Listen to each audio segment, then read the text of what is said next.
민수기 9장 15절에서 23절까지 말씀 우리 한 절씩 교독하겠습니다. 제가 먼저 15절 읽고요, 여러분들 16절 읽어주시고 교독하여 올려드립니다. 성막을 세운 날에 구름이 성막 곧 증거의 성막을 덮었고 저녁이 되면 성막 위에 불 모양 같은 것이 나타나서 아침까지 이르렀으되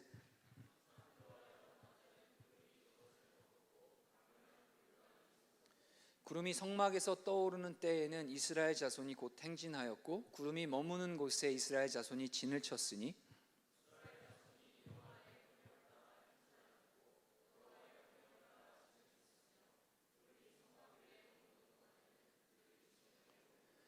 구름이 성막 위에 머무는 날이 오랠 때에는 이스라엘 자손이 여호와의 명령을 지켜 행진하지 아니하였으며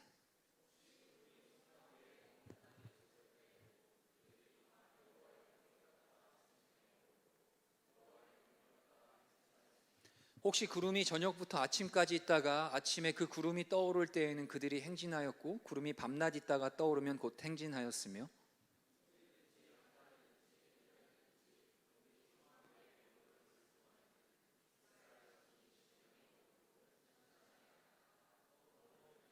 함께 읽을게요. 곧 그들이 여호와의 명령을 따라 진을 치며 여호와의 명령을 따라 행진하고 또 모세를 통하여 이르신 여호와의 명령을 따라 여호와의 직임을 지켰더라. 아멘. 잠깐 한 번 더 기도하겠습니다. 하나님, 오늘도 말씀하여 주시고 말씀이 들을 수 있게 우리의 귀를 열어주시고 또한 들은 말씀을 우리 마음에 새기게 하시며 새겨진 말씀을 따라 살아가게 하여 주옵소서. 예수 그리스도의 이름으로 기도드립니다. 아멘. 여러분들 질문 드립니다.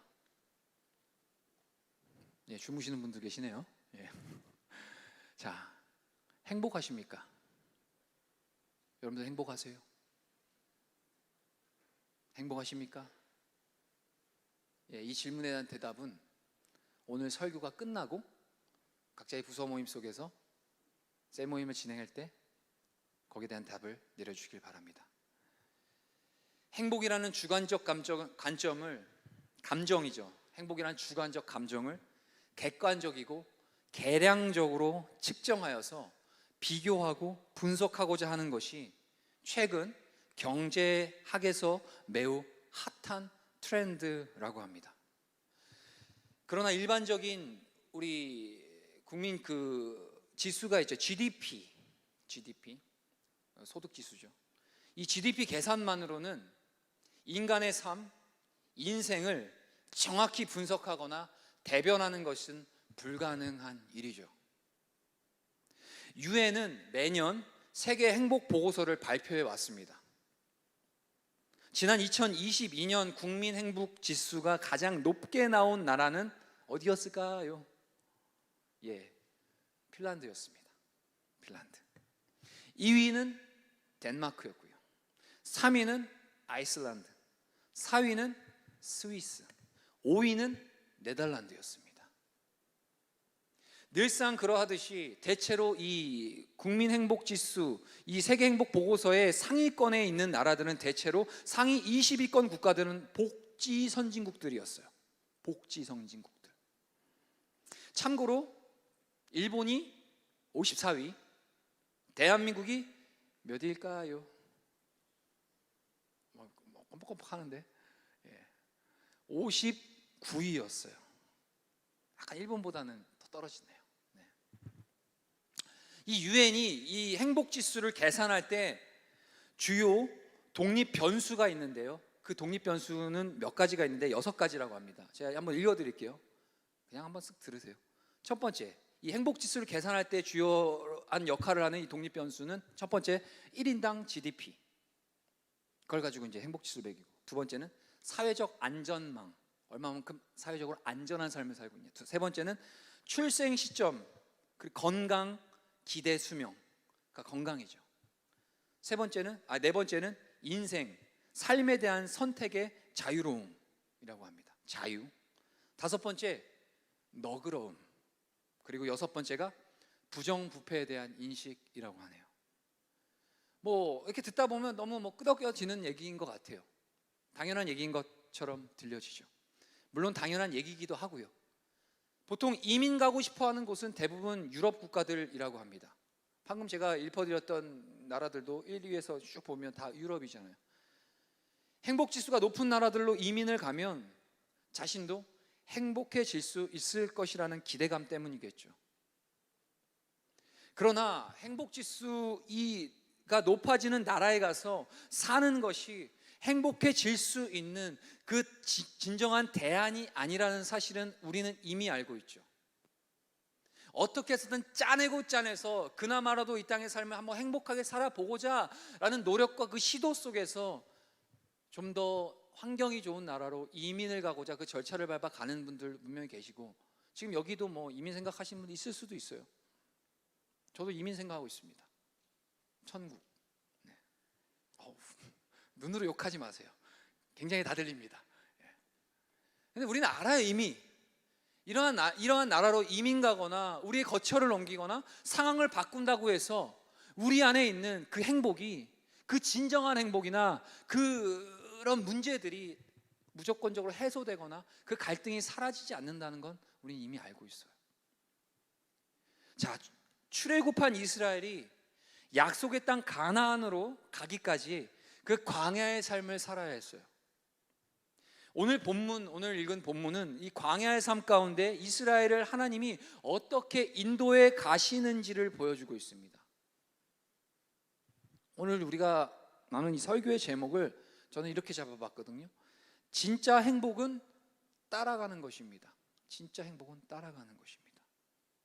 그런데 이 오늘 성경의 본문에 나타난 이스라엘 백성들은 출애굽 구원 받았어요. 여러분들 이 출애굽이라고 하면 여러분들 그러니까 설교 속에서 또 말씀 속에서 이스라엘 향해서 출애굽했다라는 그런 언급이 나오면 어떤 인식이 딱 들어야 되냐?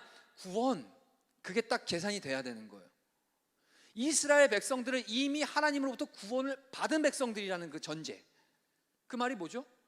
오늘 저와 여러분들 예수 그리스도를 믿는 믿음으로 구원받은 저와 여러분들을 대상으로 하시는 얘기라는 거예요. 그래서 출애굽이다 하면 일단은 구원받은 구원, 이걸 이제 개념을 알고 있으면 됩니다. 이 출애굽한 이스라엘이 이제 약속의 땅 가나안으로 가기까지 그 광야의 삶을 살아가죠. 이 오늘 본문이 광야의 삶 속에서 하나님이 그들을 어떻게 인도해 가시는지를 보여주고 있어요. 그럼 오늘 이 설교를 통해서, 오늘 말씀을 통해서 우리가 구원받은 주님의 은혜로 그리스도를 믿는 믿음으로 구원받은 저와 여러분들이 이 지금 살고 있는 우리가 이 시대, 이 세상이 광야의 삶이거든요. 스데반은 사도행전에서 광야 교회다라고 표현을 해요. 성도들 향해서 광야. 그러니까 즉 우리는 광야의 삶을 살고, 절대로 이 땅은, 우리가 살고 있는 이 땅은 약속의 땅 가나안이 아니에요. 가나안은 뭘 얘기를 하죠? 하나님, 궁극적인 하나님 나라를 얘기하는 거예요. 여러분 착각하지 마십시오. 우리가 살고 있는 이 땅은 절대로 가나안 땅이 아닙니다. 하나님 나라가, 우리 하나님 나라의 확장을 위해서 우리가 성도의 삶을 살아가고는 있지만 궁극적인 하나님 나라는 아닌 거죠. 우리는 광야의 삶을 살고 있는 거죠. 광야 교회로서. 어쨌든 이 이스라엘 백성들이 광야의 삶 속에서 하나님의 인도하심을 받고 살아가는데 어떻게 인도하심을 받고 있는지에 대해서 오늘 본문이 얘기해 주는 겁니다. 15절 16절 한번 띄워주실래요? 우리 같이 한번 더 읽어봅시다. 오늘 본문 15절과 16절 함께 읽을게요. 시작. 성막을 세운 날에 구름이 성막 곧 증거의 성막을 덮었고 저녁이 되면 성막 위에 불 모양 같은 것이 나타나서 아침까지 이르렀으되 항상 그러하여 낮에는 구름이 그것을 덮었고 밤이면 불 모양이 있었는데. 자, 여호와의 성막을 세우던 날에 구름이 이 법궤가 보관되어 있었던 성막을 덮었다고 합니다. 우리가 좀 확인해 봐야 될 것은 여기서 구름이 성막을 덮었대요. 구름은 하나님의 현현, 이게 무슨 말이냐? 하나님의 자신을 드러내심이라는 표현이거든요. 신학적 용어예요. 현현하셨다. 현현. 하나님의 현현을 드러내는 상징입니다. 보통 성경에서 나타나는 구름은 하나님의 임재를 상징하고요, 하나님의 자신을 드러내심을 상징하는 거예요. 또한 하나님의 영광을 나타내기도 하죠.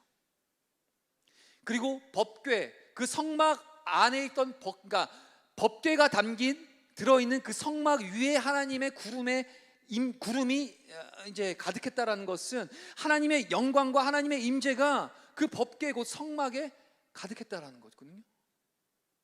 법궤가 뭔가요? 말씀이에요. 주님의 말씀. 하나님의 말씀. 이 말씀은 하나님 자신을 드러내시는 방법이죠. 하나님의 말씀 위에 여호와의 영광이 임하는 거예요. 하나님의 임재가 말씀을 따라 살아가야 할 이스라엘 백성들에게 지금 나타나고 있는 겁니다.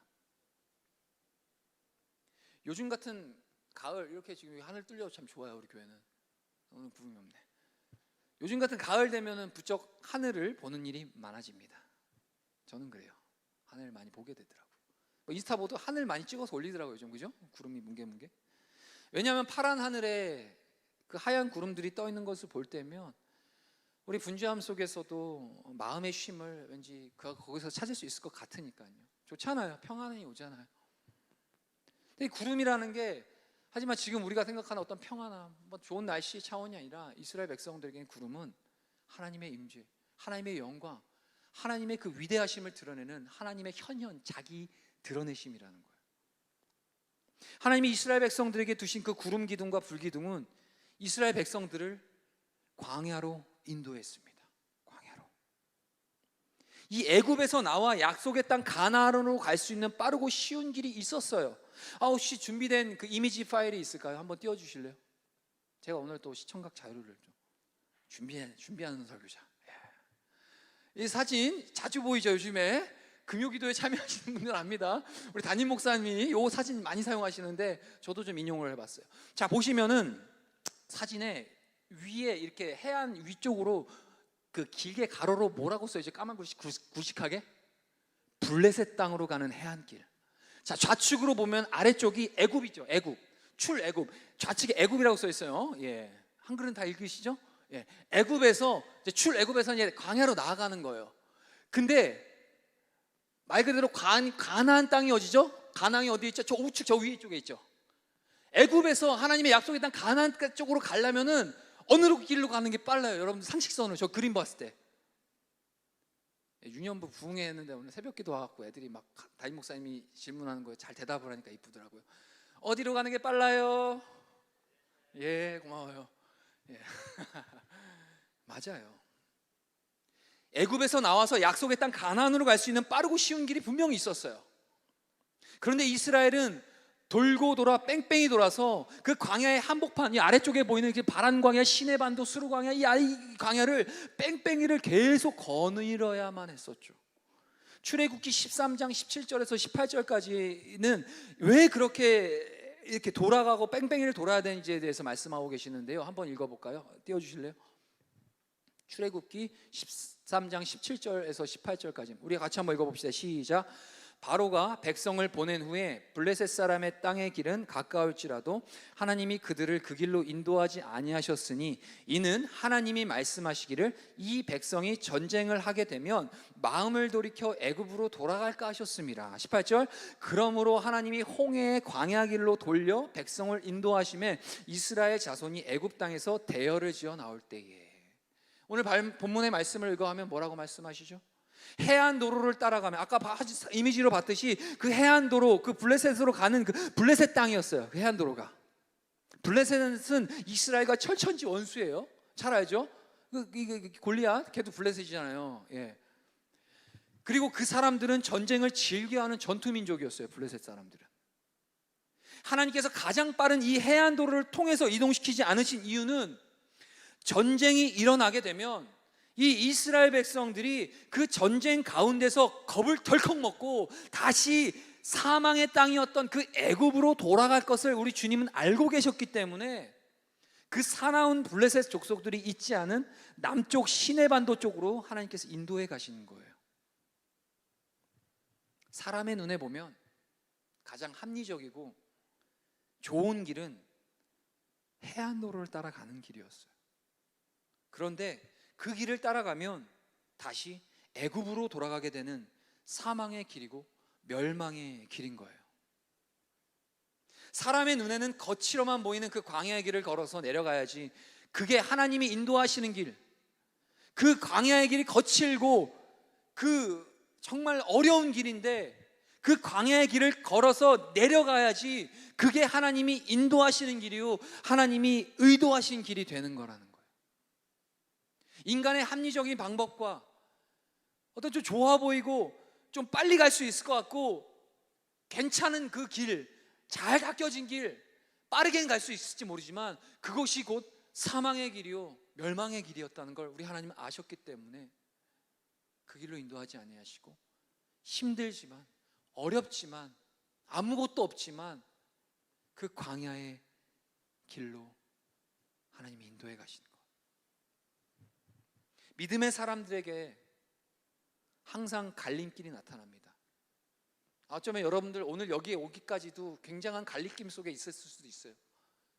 오다가 목이 말라서 편의점 들려서 콜라를 먹을까 사이다를 먹을까, 갈림길, 인생의 굉장한 고민이죠. 콜라를 먹었다 칩시다. 그냥 콜라를 먹어야 되냐 제로를 먹어야 되냐, 굉장한 인생의 갈림길입니다. 우리는 늘 선택의 문제 앞에 서 있죠. 믿음의 사람들의 삶이 늘 갈림길에 나타나게 돼 있습니다. 그리고 우리는 어떤 길을 선택해야 하는지 결단해야 할 때가 있어요. 예수님께서도 이 믿음의 사람들이 만나게 되는 두 가지 길을 얘기하셨죠. 어떤 사람은 넓은 길을 갈 것이고 어떤 사람은 아무도 찾지 않는 좁은 길을 가게 된다라는 것. 예수님이 말씀하십니다. 너희들은 멸망으로 인도하는 넓은 길로 가지 말고 생명으로 인도하는 좁은 문으로 들어와서 좁은 길을 걸어가라 라고 제자들에게 말씀하셨죠. 넓은 길을 좋아하는 것은 신앙에 있어서 병든 영성입니다. 제가 여러분들 그냥 참고 삼아 도움이 되고자 그냥 알려드리는 건데요, 저랑 개인적으로 우리 청년일부 1:1 영성훈련하면 제가 가끔씩 언급하는 얘기이기도 합니다. 선택의 부분이 필요한가요? 뭔가 선택해야 될 때가 온가요? 그 갈림길에서. 근데 두 개 다 극명하게 죄는 아니야. 뭐 어딘 걸 골라도 어떤 걸 선택을 해도 죄는 아니고 반대로 뭐 어떻게 해서든 하나님이 영광 받으실 만한 뭔가 다 좋은 길인 것 같아. 근데 헷갈려. 왼쪽이냐 오른쪽이냐. 그때 여러분들 이 말씀을 좀 떠올려 보세요. 간단합니다. 좁은 길 가세요. 힘든 길 가세요. 남이 안 가려고 하는 길 가시고 어려운 길 의도적으로 찾아가십시오. 왜냐? 우리는 세상의 방법을 따라가는 사람이 아니라 그 고난과 역경과 어려움을 통해서 하나님을 찾게 만들고 하나님께 더 나아가게 되는 존재이기 때문입니다. 저는 좀 인생을 좀 그렇게 살아왔어요. 예전에도 한번 제가 얘기 드렸지만 저와 함께 사역하는 사람들은 굉장히 몸이 피곤해집니다. 왜냐면 계속 둘러가거든요. 쉽게 갈 수 있는, 합리적으로 이성적으로 갈 수 있는 길인데 저희 몇몇 분 이번 베트남 단기 선교 준비하셨던 분들은 아십니다. 예. 힘든 길인 것 같은데 그때 하나님의 역사를 아주 명확하게 볼 수 있거든요. 내려놓게 되거든요. 그러니까 여러분들 혹시 지금 그런 고민 가운데 계신 분들은 그냥 심플하게 생각하십시오. 그냥 내 육체가 일단 피곤하니 선택하세요. 힘든 거 가세요, 의도적으로. 그래야 주님 찾습니다. 예, 이거는 저의 개인적 선택의 길이니까 참고하시고요. 예. 어쨌든 근데 주님 중요한 건 넓은 길, 쉽고 편한 길을 좋아하는 건 신앙에 있어서 병든 영성이라는 거예요. 하나님을 믿는다고 하면서 하나님이 없는 것처럼 살아가고 있는 사람들이 굉장히 많거든요. 하나님은 보이지 않죠. 믿음은 바라는 것들의 실상이요 보이지 않는 것들의 증거라고 11장 1절 히브리서에 말씀하고 계시는데요, 하나님을 볼 수 있는 렌즈가 있는데 그것이 바로 믿음입니다. 힘든 길, 넓은 길이 아니라 좁은 길, 협착한 길, 어려운 길은 결국 그 길 가운데 나아가는 사람에게는 뭐가 필요하냐? 하나님이 필요하거든요. 하나님을 볼 수 있는 그 믿음이 그 안에서 증명되는 거예요. 그러니까 그 길에서는 몸은 힘들고 육체적으로는 고난이 올 수 있지만 우리의 믿음은 더욱더 성장해 가서 하나님을 바라보게 되는 그런 은혜의 장인 거죠.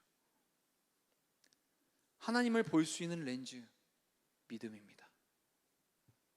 이스라엘 백성들이 광야의 삶을 살아낼 수 있는 동기 또한 결국 믿음이었죠. 자, 앞서 다시 본문으로 들어가서 17절 한번 띄워봐 주실래요? 17절 우리 같이 한번 읽어봅시다. 시작. 구름이 성막에서 떠오르는 때에는 이스라엘 자손이 곧 행진하였고 구름이 머무는 곳에 이스라엘 자손이 진을 쳤으니. 자, 이스라엘의 수평이동, 이게 수평이동? 수평이동은 구름의 수직 이동에 따라 진행되었어요. 이거 어려운 표현이긴 하지만 굉장히 좀 시적인 표현이자 예. 이스라엘 백성들의 수평 이동, 땅을 통해서 이 가나안의 여정의 그 광야의 길을 가는 그 수평 이동은 어디로 결정이 되었냐? 하늘의 구름의 수직 이동에 따라 진행되었다는 거예요. 왜 웃죠? 예. 굉장히 이해가 안 되시면 저 개인적으로 찾아오세요. 이 표현이. 구름이 성막 위에 머무르면, 하나님의 임재를 상징하는 그 구름이 성막 위에 머무르면 이스라엘은 그곳에 진을 치고 머물렀고요, 하나님의 임재를 상징하는 그 구름이 성막 위에서 거쳐 올라가면 이스라엘은 진을 거두고 길을 떠난 거예요. 그게 이스라엘이 그 광야의 삶을 살아가는 방식이었어요. 성숙한 신앙의 높이는 영적인 깊이와 비례합니다. 이런 걸 적으세요. 다른 거 적지 마시고. 성숙한 신앙의 높이는 영적인 깊이와 비례하다는 거예요.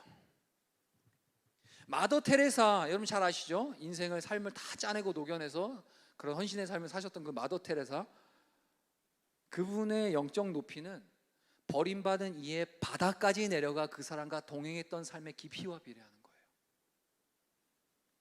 우리는 부활하신 예수님과 함께 길을 걸었던 그 엠마오의 도상에서의 그 제자들을 또한 우리는 복음서를 통해 기억하고 있죠. 그들은 예수님과 함께 걸었지만 예수님이 자기들과 함께 하시는지를 전혀 깨닫지 못했었습니다. 부활하신 예수님이 자신을 계시하신 후에야 그들의 마음이 뜨거워졌다고 누가복음 24장에서 그렇게 증언하고 있거든요. 즉, 높이 오르려면 깊이 뿌리를 내려야 하는 것이죠. 이스라엘은 하나님이 정하신 방향을 따라서, 하나님이 이끄시는 시간에 따라 정지하거나 움직였습니다. 그들의 수평 이동은 하늘로부터는 수직 이동을 통해서 정해졌다는 거예요. 그런데 이스라엘을 향한 하나님의 인도는 시내산을 떠나 가나안까지 가기 위해서 구체적으로 어디로 해서 어디까지 가라고 구체적으로 지시하는 방식이 아니었어요. 이스라엘이 중간에 머무르거나 쉬어야 할 정류장이 어디인지도 하나님은 그들에게 말씀해 주시지 않았어요. 이스라엘에게 있어서 여행길은 오직 하나님이 인도하시는 그 구름기둥과 불기둥이었습니다. 그저 구름의 그 방향대로, 곧 하나님의 지시대로 움직이는 것, 그것만이 그들에게는 유일한 그 길을 아는 방법이었던 거예요. 광야 여행에 대한 지식이나 계획, 그것도 필요 없었습니다. 이스라엘에게 필요한 건 오로지 하나님의 인도하심과 그 인도하심에 따라 결단하는 순종이었을 뿐이죠. 이스라엘의 광야 여정에 대한 하나님의 전략은 이러했습니다. 하나님의 임재의 구름이 성막 위에서 거쳐 올라가면 행진하고, 성막 위에 멈추면 진을 치고 머무르는 것이었어요. 이것은 단순한 방식 같지만 이 원리의 운명을 건다는 것은 결코 쉬운 일 아니죠. 왜요? 최대한 빠른 시간 내에 가나안 땅으로 들어가려는 생각을 그들은 애초에 내려놔야 했기 때문입니다. 아까 이미지 본 것처럼 눈앞에 빨리 가는 길이 저 보여요. 눈앞에 그냥 저기 좀 며칠길, 한 3일길, 4일길만 가면은 도착할 수 있는 저 젖가꿀이 흐르는 가나안 땅이 눈앞에 보인다니까요. 그런데 그들에게 있어서는 어떤 그들의 행동 양식을 따라야 되냐? 구름이 멈추면은 그 멈춰있는 그 순간까지 그 자리에 텐트 치고 그냥 스테이해야 되는 거예요. 그리고 좀 어느 정도 일주일이 지나건 한 달이 지나건 1년이 지나도 그 구름은 계속 그곳에 멈춰 있는 거예요. 지금이라도 당장 빨리 일으켜서 장막 걷고 텐트 걷어서 그냥 가나안 땅으로 가고 싶은 마음이 얼마나 컸겠습니까? 굉장한 인내죠. 굉장한 순종이 요구되는 거예요. 결코 쉬운 일이 아니에요. 이 원리의 운명을, 자신의 운명을 맡긴다는 것은. 최대한 빠른 시간 내에 나 가나안 땅 들어가려는 생각을, 자신의 생각, 자신의 자아를, 자신의 경험을 내려놓아야 하는 것 때문에 어려운 겁니다. 이스라엘 장막 위에 임하는 하나님의 임재의 구름은 머무는 시간 또한 일정하지 않았어요. 때로는 짧은 시간 동안, 때로는 오랜 시간 머물렀습니다. 이스라엘은 이 시간을 잘 맞춰야 했죠. 하나님의 그 타이밍에 정확하게 맞춰가야 했습니다. 하나님의 임재의 구름이 빠르게 이동할 때에는 이스라엘 또한 빠르게 이동했어야 했고요, 그들은 기후 조건이 나쁘더라도 하루만 머물고 떠나더라도 즉시 진을 걷어 출발해야만 했던 겁니다. 물론 수백만 명이 되는 백성, 이스라엘 백성, 그냥 대략 잡아도 수백만이에요. 그 수백만 명이 되는 백성이 함께 이동한 일이 쉬웠을까요? 어려웠겠죠. 몇백만이, 수백만이 함께 구름의 인도함을 따라 텐트 빨리 걷어가지고 구름 따라가는 게 그게 쉬운 행동이었겠냐는 거죠. 굉장한 결단이 필요했고, 굉장한 순종이 필요했고, 굉장한 반응이 필요했죠. 그러나 그들은 우리가 성경을 통해 잘 아는 바 하나님의 인도에 순종했습니다. 우리가 성령님의 임재에 깨어서 순종하려면 인간적인 안정된 삶을 내려놓는 결단이 필요합니다. 성령님의 리듬에 보조를 잘 맞추는 것이 우리에겐 중요한 부분이에요. 하나님의 인도하심에 우리의 삶의 그 리듬을 같이 맞춰가는 겁니다. 성령님을 따르는 삶, 하나님을 따라가는 삶. 하나님의 임재의 구름이 빠르게 움직일 때도 있지만 또 반대로 오랜 시간 지체할 때도 있었습니다. 한 달 혹은 몇 달, 심지어 1년 동안 구름이 움직이지 않을 때 이스라엘은 몹시 불안했을 거예요. 조급함을 느꼈을 것이고 의식주에 대한 염려도 깊어만 갔을 거예요. 우리도 하나님의 음성을 오랜 시간 동안 기다려야 할 때는 이스라엘이 품었던 동일한 염려를 품게 되죠. 지금이라도 당장 뭔가를 액션을 취해야 되는데 하나님은 말씀하지 않으시는 거예요. 그럴 때 어떻게 해야 돼요? 그럼 이제 머릿속에 계산 막 돌아가죠. 막 돌아가서 답정너 이제 결제 사인 받으러 하나님께 나아가는 거죠. 이미 다 결정해 놓고. 그건 옳은 방식이 아니에요. 결국에는 그 인내가 결국 그 믿음을 증명하는 거거든요. 그 인내가 결국 나를 더 큰 믿음으로 순종의 자리까지 나아가게 하는 거예요. 네, 여러분들 좋으니까 또 이렇게 상황이 또 이렇게 환경이 괜찮습니다. 좋습니다. 네. 그러나 우리는 조급함과 연약함을 내려놓고 인내하는 훈련을 해야 합니다. 그 장소는 바로 영적 광야이죠. 하나님이 더디게 역사하시는 것 같아도 하나님의 약속은 결코 지체함이 없으며 그 그리스도 안에서 반드시 이루어질 것을 전적으로 신뢰하는 마음은 우리로 하여금 눈부신 끈기를 낳게 합니다. 하나님의 임재를 따라 사는 삶은 가장 복되고 능력 있는 삶입니다. 이스라엘은 하나님의 임재에 순종하며 그분의 인도하심을 전적으로 바라봤죠. 우리도 성령님의 불같은 하나님의 그 성령의 그 강력한 역사하심, 그 강물 같은 또한 잔잔한 역사에 우리는 반응해야 할 존재들인 거죠. 우리가 영적 가나안에 들어가는 유일한 방법은 하나님의 명령을 따르고 지키는 것입니다. 이 구름, 오늘 이제 하나님의 인도하심을 따라 나아가는 그 구름 기둥과 불 기둥은 하나님의 보호하심을 드러냅니다. 광야 생활이 힘든 이유는 아무것도 존재하지 않는 황무지이기 때문이죠. 예수님도 40일 동안 광야에서 금식하셨습니다. 그때 예수님을 시험하는 건 사탄이기 전에 먼저 그 광야의 삶이었죠. 많은 짐승들, 해로운 존재들, 황무지뿐이었어요. 그런 것들 외에는. 뭐 아시겠지만 제가 몽골을 자주 가죠. 몽골 사막 그 곳곳에는 아름다운 여행객들을 위한 휴양지가 있어요. 좋아요. 가보세요. 그러나 이스라엘이 걸었던 그 광야에는 위험만 있었을 뿐이고 그 가나안으로 가는 동안 필요한 물과 양식을 어떻게 조달할 것인가에 대한 대안도 그들에게는 없었습니다. 이런 차원에서 이 광야 생활은 이스라엘이 전적으로 하나님만 의존하도록 하는 훈련이었던 거예요. 어떤 방식을 통해서 하나님의 그 임재를, 그 하나님의 영광을 드러내는 그 구름 기둥과 그 불 기둥을 통해서 말이죠. 즉 그 구름과 불 기둥은 하나님의 보호하심을 나타내는 겁니다. 그것을 따라가는 것이 하나님의 보호를 받는다는 거예요. 그 황무지와 같은 그 광야 생활 속에서 하나님이 가장 안전하게 도우시는 그것, 그게 바로 그 하나님의 구름과 불기둥을 따라가는 것, 그게 하나님의 보호하심이라는 사실. 이런 차원에서 광야 생활은 이스라엘 전적으로 하나님만 의존하도록 하는 훈련이었어요. 하나님이 이스라엘을 향한 당신의 시선을 다른 곳으로 돌리신 적이 없습니다. 하나님이 보호하시겠다는 거거든요. 끝까지. 그 보호하심의 그 방법이 당시에 오늘 본문에 나타난 이 구름과 불기둥이었던 거죠.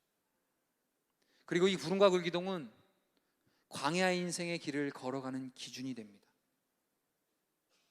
우리가 여기 이 땅의 삶이 광야의 삶이라고 했잖아요.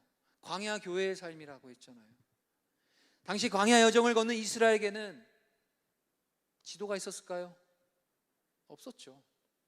오늘날이야 저도 뭐 운전을 많이 하고 있지만 내비게이션이라는 아주 정말 그거 진짜 노벨상 줘야 돼. 굉장히 이렇게 내비게이션을 누가 만들었을까? 나 가끔씩 자다가 벌떡 깹니다. 너무 좋아서. 여러분들 공감하실지 모르지만 우리 집사님들은 다 아실 겁니다. 저보다 연배가 높으시기 때문에. 옛날에 운전하실 때 지도 가지고 다니셨어요, 그죠? 예, 감사합니다. 차에 지도 있었어요, 지도. 저도 첫 차 탈 때는 차에 지도 가지고 다녔어요. 그때 내비게이션 없어가지고. 그 지도라도 있으면 어쨌든 드문드문 찾아가죠. 물어물어 그냥 감으로. 근데 어느 순간 내비게이션이 나타난 순간 굉장히 빨리 가죠. 신속하게 가고 뭐 그냥 돌지 않고 갑니다. 근데 이 당시에는 그런 게 없었어요. 뭐 지도도 없었고 내비게이션이 뭐 어디 있습니까? 그런 게. 그저 그들은 이스라엘이 소유한 유일한 지도는 하나님, 그분이셨던 거예요. 하나님. 하나님이 구름을 통하여 인도하시는 그저 그대로 갈 뿐입니다. 그러므로 이스라엘이 가나안으로 가기 위해서는 뭐만 바라봐야 돼요? 그 눈앞에 있는, 맞아요, 구름. 그것만 보고 가야 되는 거예요. 제가 말씀의 제목은 진짜 행복은 따라가는 것입니다라고 지었죠. 다시 한번 질문 드립니다. 행복이 무엇입니까?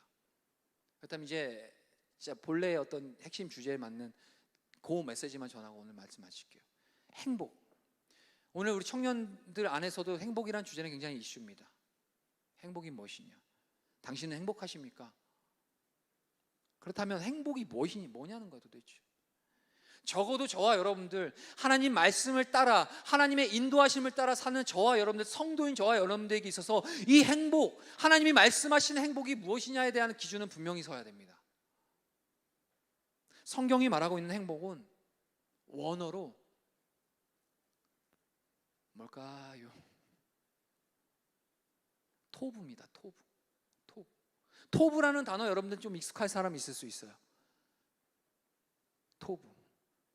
토부는 그 뜻이 좋다는 뜻이에요. 좋다.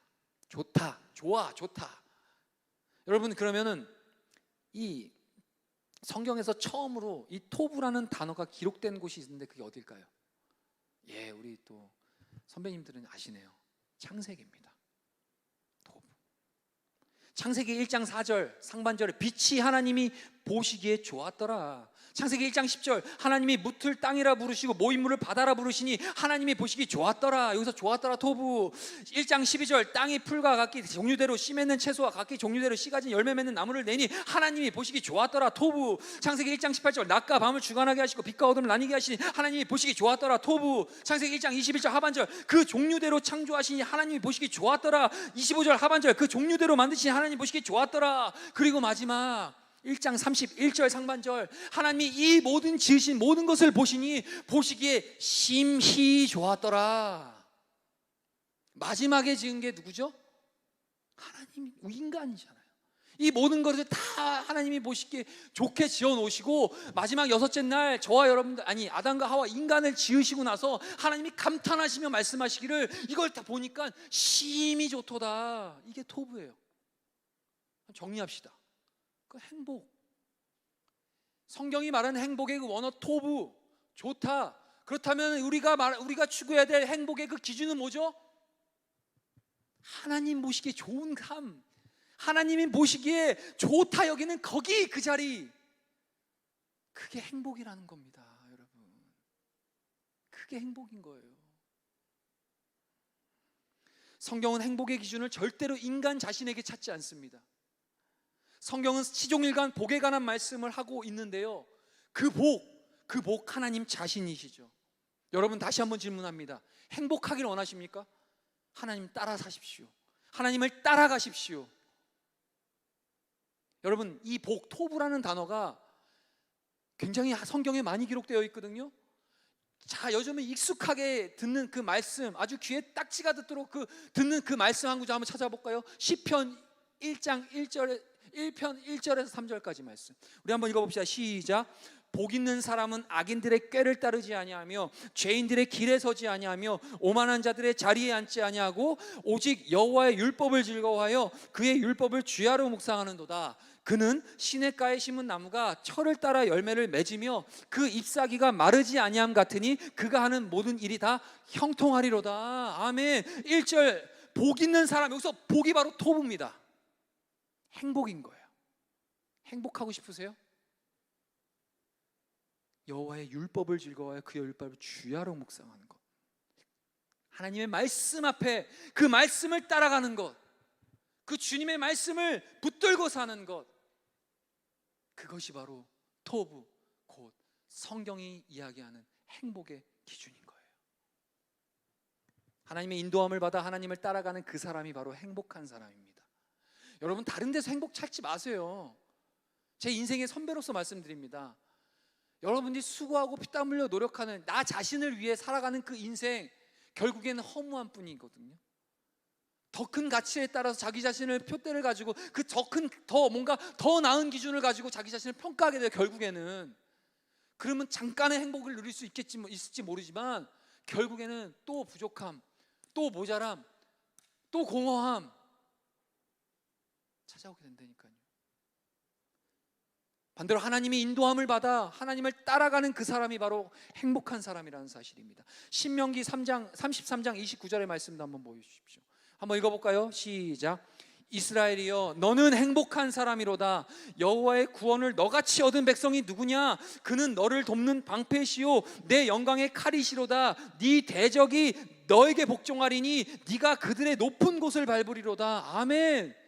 쐐기를 받고 계시잖아요. 너는 행복한 사람이다. 누구한테? 이스라엘이요, 구원받은 하나님의 백성이요. 당신은 이미, 저와 여러분 이미 행복한 사람이에요. 우리는 행복해, 미쳐야 돼요. 막 이렇게. 그러니까 막 얼굴도 보면 행복해요. 다들 안 행복하신가 봐요. 네, 저는 행복합니다. 그래서 우리는 이미 행복한 존재라는 사실, 그거 놓치면 안 돼요. 우리는 행복을, 어떤 세상적 행복을 기준을 따라가는 삶이 아니에요. 우리 행복 그 자체 대신 그 하나님과 동행하는 삶을 사는 사람이라는 거예요. 하나님 말씀 앞에 서고 하나님을 경외하는 그 마음을 가지고 나아가는 건 그 자체가 행복이라는 거예요. 왜요? 하나님이 약속하시냐? 신명기 33장 29절, 너희는 행복한 사람이냐? 왜냐? 너희는 구원받은 백성이기 때문에. 너같이 얻은 백성, 너같이 구원받은 사람 어디 있냐라는 거예요. 우리가 받은 그 구원이 그렇게 쉽게 이렇게 받을만 해서 받은 구원인가요? 그야말로 기독교 인구 아무리 많다 해도 복음화율 생각해 보자고요. 수치 통계학적으로 나가 볼까요? 자주 표현하지만 청소년 복음화율 지금 대한민국에 3.3%도 안 돼요, 여러분. 미전도 종족, 미전도 그 종족이 우리나라 한국 청소년들이에요. 100명 중에 3명 믿으면 많이 믿는 거라는 얘기예요. 청년 복음화율 두말할 것 없죠. 캠퍼스에서 복음 전합니까? 대학생들이 청년 일부? 그런 불모지 속에서 우리가 살아가고 있잖아요. 그 가운데 하나님의 백성으로서 우리는 먼저 구원받은 백성으로 살아가고 있잖아요. 그 자체가 행복이라는 거예요. 또한 전도서를 기록한 솔로몬, 인류 역사 아래 가장 많은 부귀와 영화를 얻은 사람이죠. 그에게 부족한 것 있었나요? 지혜는 또 어떠했나요? 그런 그가 자신의 인생을 회고하면서 내린 한 가지의 결론이 있는데 그게 뭘까요? 헛되니 다 헛되도다. 해 아래 수고하는 모든 것이 헛되도다. 하나님 없는 삶, 그게 바로 헛된 삶이라는 겁니다. 하나님과 상관없이 살아가는 인생은 이 땅에서 제 아무리 풍요를 누리며 살아갈지라도 절대로 행복해질 수 없는 존재예요. 하나님이 애초에 그렇게 세팅을 해놓으셨어요. 하나님 자신 아니고서는 다른 무엇으로 만족을 얻을 수 없는 존재, 그 하나님이 거하실 우리 마음의 좌소, 하나님이 앉으셔야 될, 하나님이 거하셔야 될 그 영혼의 좌소가 우리 마음이거든요. 그곳에 하나님으로 채워지지 않으면 다른 것으로 우리 행복할 수 없는 거예요. 전도서 6장 2절과 3절 봅시다. 같이 읽어볼까요? 시작. 어떤 사람은 그의 영혼이 바라는 모든 소원에 부족함이 없어 재물과 부요와 존귀를 하나님께 받았으나 하나님께서 그가 그것을 누리도록 허락하지 아니하셨으므로 다른 사람이 누리나니 이것도 헛되어 약한 병이로다. 사람이 비록 100명의 자녀를 낳고 또 장수하여 사는 날이 많을지라도 그의 영혼은 그러한 행복으로 만족하지 못하고 또 그가 안장되지 못하면 나는 이르기를 낙태된 자가 그보다 낫다 한다. 아무리 세상의 기준으로 장수해서 또 다산을 해서, 이 당시에 그 축복받은 삶의 어떤 기준은 많은 그 자녀들을 낳는 거거든요. 다산 100명의 자녀를 낳고도 장수할지라도 결국엔 하나님 안에서 진정한 영혼의 행복을 누리지 못하면 차라리 안 사는 이만 못하다라고 하는 거예요. 안 사는 이만. 말씀 맺을게요. 다시 묻습니다. 행복하십니까? 오늘 나눈 그 말씀을 기준으로 여러분의 자신을 돌아보십시오. 하나님 앞에 서 있는 신앙인으로서의 여러분들의 모습을 한번 살펴보십시오. 그러고 나서 결정을 지어보십시오. 나는 지금 행복한 삶을 살고 있는가? 나는 지금 하나님의 인도하심을 따라 살고 있는가? 그 하나님의 존재만으로도 충분히 만족함을 누리며 살아가고 있는가? 그리고 그 행복의 원천이 되시는 그 주님을, 우리가 이 땅에서 살아가는 그 일평생 동안 그 주님의 말씀 안에서 우리가 그 주님 따라가며 살아가는 진짜 행복은 하나님을 따라가는 것입니다. 우리 찬양팀 나와주시겠어요? 예, 이런 의미에서 우리 찬양 부를 건데요, 결단 찬양입니다. 행복입니다. 네, 유치한가요? 예, 의도했습니다. 하지만 오늘 짧은 시간 말씀을 나눴는데요, 오늘 이 말씀을 통해서 여러분 깨달은 부분이 있다면 진짜 행복이 뭐고 내가 추구해야 될, 진정한 잡아야 될 행복이 뭔지를 다시 한번 생각하고 그 믿음으로 오늘 이 찬양을 좀 결단했으면 좋겠습니다. 제가 이 찬양을 많이 부르면서 좀 연구를 좀 했어요. 이 찬양을 만드신 분이 손경민 목사님이시거든요. 야, 어쩌면 지금 굉장히 많이 불려지고 있잖아요. 우리도 많이 불렀잖아요. 어쩌면 이런 귀한 찬양을 이렇게 하나님의 은혜를 주셔서 만들 수 있을까라고 굉장히 부럽더라고요. 저도 뭐 몇 개 찬양 만들어 놓은 게 있긴 한데, 예, 이분 만드신 찬양에는 자신이 없더라고요. 그래서 하여튼 리서치를 조사했는데 은혜 받았습니다. 이분이 간증하는 간증의 내용들 제가 좀 발췌해 왔는데 그걸 한번 나누고 오늘 찬양 좀 부를게요. 그분의 말씀이에요. 그분의 삶은 행복이란 찬양을 쓴 이 손경민 목사의 간증을 접하게 됐는데요, 그는 인생을 돌아보니 참 행복한 삶을 살았다라고 먼저 자기 자신이 고백하더라고요. 그런데 그가 살아온 환경이요, 그다지 평탄하지 않았더라고요. 그가 어릴 때 깨어진 가정에서 자랐습니다. 그 손 목사님은 아버지가 가정을 버리고 나가시면서 어릴 때 어머니와 남은 가족을 길바닥으로 나앉았었던 상황, 빚쟁이에 쫓겨다니면서 1년에 4번의 이사를 다녔다고 해요. 그의 어머니는 두 자녀를 굶기지 않으려고 가사 도우미, 그러니까 식모 생활이죠, 그리고 식당 보조, 그리고 시장 자판일, 산후 보조 도우미 등 할 수 있는 일을 혼자서 그 두 자녀를 키우기 위해서 다 찾아하셨다고 합니다. 그런 어머니를 돕기 위해서 그 손 목사님이 6학년 때, 국민학교 6학년 때 구두방에 들어가서 구두를 닦는 일을 시작했어요. 그리고 신문 배달을 했고요. 저도 6학년 때 신문 배달 처음 했거든요. 그렇다고요. 네. 그러고 나서 대학에 들어갈 나이, 그 나이가 됐는데 누군가가 그의 어머니와 자신의 명의로 카드를 만들어서 700만, 당시에 이제 700만 엄청 큰 돈이에요. 700만 원의 고지서가 그냥 날아왔다고 합니다. 그러니까 한마디로 자신이 쓰지도 않은 돈을 그와 어머니가 대신 갚아야 하는 상황에 놓여진 거예요.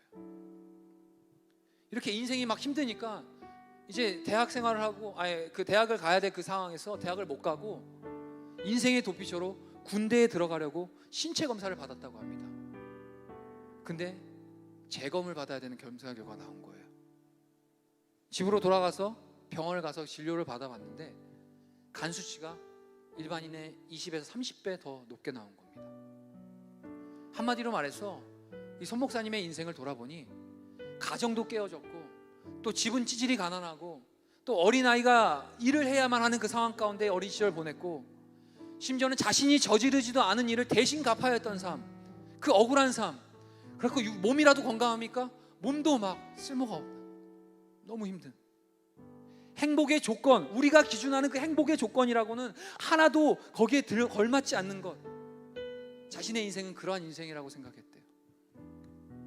그러나 그의 인생이 행복한 인생이 될 수 있었던 건 그의 어려운 상황 중에서, 환경 중에도 새벽 기도를 다니시면서 매일 눈물로 기도하신 어머니가 계셨기 때문이라고 하더라고요. 어려움 중에도 늘 하나님을 의지하신 그 어머니의 신앙을 따라서 그 목사님도 어린 시절, 여러분들 여기도 어린 시절부터 교회 다니시면 많잖아요. 교회에서 지낼 수 있었고요. 그 교회에서 주님의 말씀 듣고 배우면서 그 주님의 인도하심을 따라 살아가는 법을 배웠다는 거예요. 그리고 돌이켜보니까 자신의 인생이 행복한 인생이었다는 걸 알게 됐고, 그 감사의 고백을 담아 이 찬양을 만들었다고 합니다. 너무 먼 얘기일 수도 있지만 어쩌면 저와 여러분들에게도 이런 고백이, 동일한 고백이 하나님 앞에 올려드려야 되지 않겠습니까? 우리 자리에 일어납시다. 우리 마음을 담아서 우리 행복이란 찬양, 우리 하나님 앞에 우리 기도하는 심정으로 함께 올려드리면서 우리 기도하고 마치도록 하겠습니다. 화려하지 않아